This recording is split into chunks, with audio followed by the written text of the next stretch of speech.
Marathi news live. नमस्कार, सत्य मराठी न्यूजमध्ये तुमचं सर्वांचं स्वागत आहे।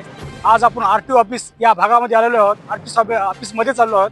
ही साहेबाची गाडी आहे MS04 MEF 4426।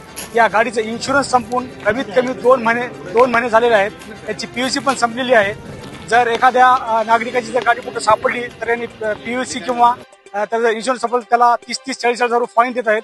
आणि स्वतःच्या गाडीचं जर हे हाल असेल तर दुसऱ्याच्या गाडीने एवढं फाईन देतात। आणि फाईन असेल तर गाडी 2-2 महिने 3-3 महिने एका गरीबाची गाडी मध्ये येऊन लावत असेल।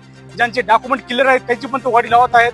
काहीतरी कारणावरून PUC संपली तुमचा इन्शुरन्स संपलाय आणि स्वतःच्याच गाडीचा इन्शुरन्स नाहीये। तुम्ही बघू शकता माझ्या पाठीमागे गाडी आहे, या साहेबाची गाडी आहे। साहेबाच्या गाडीचा इन्शुरन्स संपून 2 महिने झाले तरी आता आरटीओ याच्यावरती काय कारवाई करणार? या गाडीवरती त्यांच्या ड्रायव्हरला लायसन आहे किंवा नाही हे पण आता चौकशी करावं लागेल।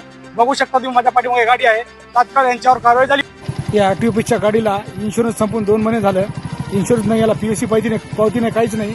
आणि दुसऱ्याच्या गाड्यांना PUC पावती बघत इन्शुरन्स बघतात, पुढे डॉक्युमेंट चेक करतात। आणि स्वतःच्या ऑफिसच्या गाडीला आजपर्यंत कोणतीच पावती नाही, इन्शुरन्स नाही, यांना PUC संपलेली आहे।